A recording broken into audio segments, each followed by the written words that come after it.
आज्ञा चक्र खोलने के बाद भविष्य में क्या क्या घटनाएं होती हैं? खोलने के बाद व्यक्ति के जीवन में कई आध्यात्मिक, मानसिक और शारीरिक परिवर्तन हो सकते हैं। ये परिवर्तन व्यक्ति की साधना, उसकी मानसिक अवस्था और आध्यात्मिक शक्ति पर निर्भर करते हैं। मानसिक और बौद्धिक परिवर्तन, तीव्र अंतर्ज्ञान, व्यक्ति की छठी इंद्रिय, सिक्स सेंस जागृत हो जाती है, जिससे वह आने वाली घटनाओं का पूर्वाभास करने लगता है। ध्यान में गहराई, ध्यान अधिक गहरा और स्पष्ट हो जाता है, जिससे चेतना उच्च स्तर पर पहुंचती है।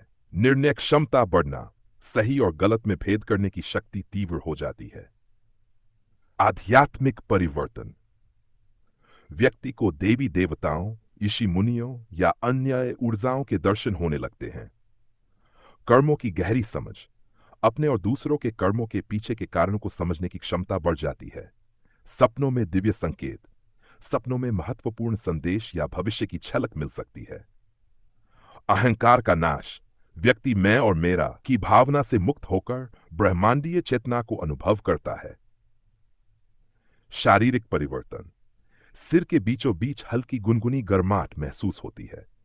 आंखों के सामने प्रकाश, रंगीन रोशनी या ऊर्जा तरंगें दिख सकती हैं। शरीर में ऊर्जा का संचार तेज हो जाता है, जिससे थकान कम होती है और एक विशेष प्रकार की ऊर्जा बनी रहती है। भविष्य से जुड़ी घटनाएं, संभावित खतरों का पूर्वाभास, व्यक्ति को किसी भी अनहोनी की पूर्व सूचना मिलने लगती है। सत्य का अनुभव, जो भी होता है उसके पीछे के वास्तविक कारण स्पष्ट होने लगते हैं। भविष्य दृष्टा जैसी शक्ति, कुछ लोगों को भविष्य में होने वाली घटनाएं पहले ही दिखाई देने लगती हैं। सावधानी, यदि बिना उचित मार्गदर्शन और संतुलित साधना के आज्ञा चक्र खुल जाए, व्यक्ति में भय या मानसिक असंतुलन आ सकता है। अधिक अहंकार या शक्तियों का दुरुपयोग करने पर साधक पतन की ओर जा सकता है। इसीलिए इसे गुरु के मार्गदर्शन में जागृत करने की सलाह दी जाती है। आपका ध्यान और साधना किस प्रकार की है? क्या आपको कोई विशेष अनुभव हुआ है? आज्ञा चक्र पूरी तरह से जागृत होने के बाद साधक के जीवन में कई असाधारण और दिव्य घटनाएं घटित होती हैं। यह चक्र न केवल मानसिक और आध्यात्मिक जागरूकता को बढ़ाता है, बल्कि व्यक्ति को ब्रह्मांडीय ऊर्जाओं से जोड़ता है। नाद, ध्वनि का अनुभव, साधक को आंतरिक ध्वनियां सुनाई देने लगती हैं, जैसे घंटियों की मधुर ध्वनि, ओंकार की गूंज, शंखनाद, मधुर वीणा या अनाहत नाद, बिना किसी बाहरी स्रोत के आने वाली दिव्य ध्वनि। ये ध्वनियां साधक को गहरे ध्यान में ले जाती हैं और ब्रह्मांड की ऊर्जा से जोड़ती हैं। चेतना का विभिन्न लोकों तक विस्तार, व्यक्ति अपनी साधना के अनुसार विभिन्न लोकों का अनुभव करने लगता है, जैसे देवलोक, पितरलोक, सिद्धलोक या कैलाश वैष्णव धाम आदि। उसे कई बार अतीत या भविष्य की झलकें भी मिल सकती हैं।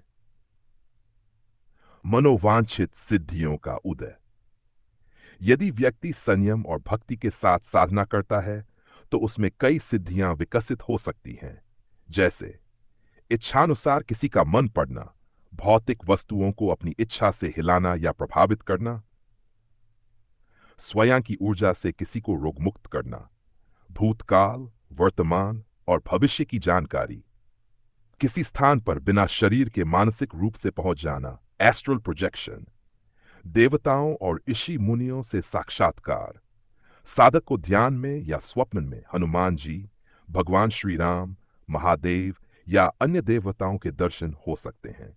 कई बार ऋषि मुनि जैसे महर्षि वशिष्ठ, अगस्त्य मुनि ध्यान में आकर जान देते हैं। अपने पिछले जन्मों की स्मृति, व्यक्ति को अपने पूर्व जन्मों के दृश्य दिखने लगते हैं और वह समझ पाता है कि वर्तमान जीवन में वह किन कर्मों का फल भोग रहा है। ये अनुभव आत्मा की यात्रा को स्पष्ट करता है और व्यक्ति संसार के बंधनों से मुक्त होने की ओर अग्रसर होता है।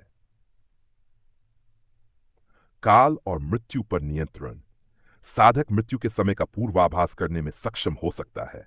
मृत्यु के बाद आत्मा किस दिशा में जाएगी यह पहले से ही जात हो सकता है। उच्च कोटि के योगी और भक्त अपनी इच्छा से शरीर का त्याग करने की शक्ति प्राप्त कर सकते हैं। ईश्वरीय भक्ति और मोक्ष की ओर अग्रसर, साधक को संसार की नश्वरता का बोध हो जाता है और उसकी सारी चेतना ईश्वर भक्ति में लीन हो जाती है। वह सांसारिक बंधनों से मुक्त होकर केवल परमात्मा की सेवा और उनके ध्यान में रहने लगता है। अंततः वह जन्म मृत्यु के चक्र से मुक्त होकर परमधाम की ओर अग्रसर होता है। सावधानियां और निष्कर्ष। आज्ञा चक्र का जागरण अत्यंत शक्तिशाली अनुभव होता है, लेकिन यदि इसे अहंकार, लोभ या अनुचित मार्ग पर प्रयोग किया जाए तो व्यक्ति पतन की ओर भी जा सकता है। केवल भगवान की भक्ति और सेवा का मार्ग अपनाने से ही यह शक्ति पूर्ण लाभकारी होती है। गुरु कृपा और संतुलित साधना के बिना यह अनुभव कभी कभी भ्रम, भय या मानसिक अस्थिरता भी ला सकता है। क्या आपको ध्यान में अब तक कोई दिव्य अनुभव हुए हैं? आज्ञा चक्र खुलने के बाद जो बदलाव आते हैं वे साधक की चेतना के स्तर और उसकी साधना की गहराई पर निर्भर करते हैं। इस चक्र के पूर्ण रूप से जागृत होने पर साधक के जीवन में कुछ विशिष्ट और चमत्कारी घटनाएं घटित हो सकती हैं।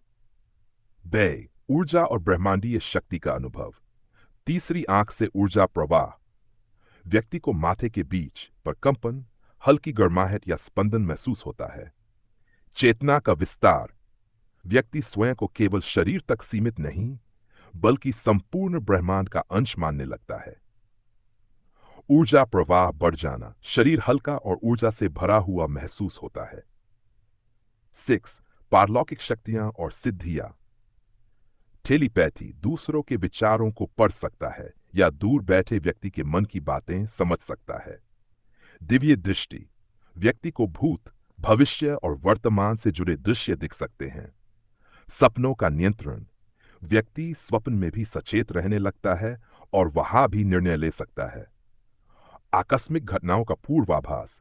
किसी घटना के घटित होने से पहले ही संकेत मिलने लगते हैं। आत्मा और सूक्ष्म लोकों का अनुभव। व्यक्ति को सूक्ष्म लोक के दृश्य दिख सकते हैं, जैसे स्वर्ग, पितृलोक या किसी दिव्य स्थान की झलक। मानसिक एवं भावनात्मक स्थिरता। मृत्यु का भय खत्म हो जाता है और व्यक्ति आत्मा के शाश्वत स्वरूप को अनुभव करता है। मन और भावनाओं पर पूर्ण नियंत्रण। क्रोध, लोभ, मोह जैसी नकारात्मक भावनाएं स्वतः समाप्त हो जाती हैं। हर परिस्थिति में संतुलन। सुख, सफलता, असफलता, लाभ, हानि में व्यक्ति एक समान रहता है। 8. ब्रह्मज्ञान और अद्वैत का अनुभव। सब कुछ एक ही ऊर्जा से बना है। व्यक्ति को यह अनुभव होने लगता है कि हर चीज ब्रह्मांडीय ऊर्जा से जुड़ी हुई है। शरीर की पहचान से मुक्ति। मैं शरीर नहीं, आत्मा हूं। यह अनुभूति दृढ़ होने लगती है। परमात्मा से गहरा संबंध, भगवान का साक्षात्कार या उनकी कृपा का सीधा अनुभव होने लगता है। हनुमान जी या अन्य दिव्य शक्तियों का अनुभव। साधना करते समय हनुमान जी, भगवान श्री राम, शिव जी या अन्य देवताओं की कृपा के स्पष्ट अनुभव होने लगते हैं। ध्यान में दिव्य रूपों के दर्शन हो सकते हैं और उनसे संवाद होने की अनुभूति भी संभव है। कभी कभी देवताओं की उपस्थिति सुगंध, प्रकाश या किसी विशेष ध्वनि, नाद के रूप में भी प्रकट होती है। डेथ, सांसारिक मोह से दूरी और सेवा भाव। सांसारिक इच्छाएं धीरे धीरे कम होने लगती हैं और व्यक्ति सेवा, भक्ति और परोपकार की ओर प्रवृत्त हो जाता है। व्यक्ति अपनी शक्ति का उपयोग केवल भलाई के लिए करता है और किसी भी प्रकार के अहंकार से दूर रहता है। सावधानी एवं ध्यान देने योग्य बातें। आज्ञा चक्र के जागरण के बाद भी साधना और संयम बनाए रखना आवश्यक है, अन्यथा शक्तियों का दुरुपयोग पतन का कारण बन सकता है। बिना उचित मार्गदर्शन के यदि कोई इस अवस्था में पहुंच जाए तो उसे मानसिक असंतुलन, भ्रम या भय का अनुभव हो सकता है। सबसे महत्वपूर्ण बात यह है कि यदि साधक अपनी साधना को भगवान की भक्ति और आत्म साक्षात्कार की दिशा में ले जाता है तो उसका जीवन अत्यंत दिव्य और सफल बन सकता है। क्या आपको अपने ध्यान में और कोई दिव्य अनुभव हुए हैं?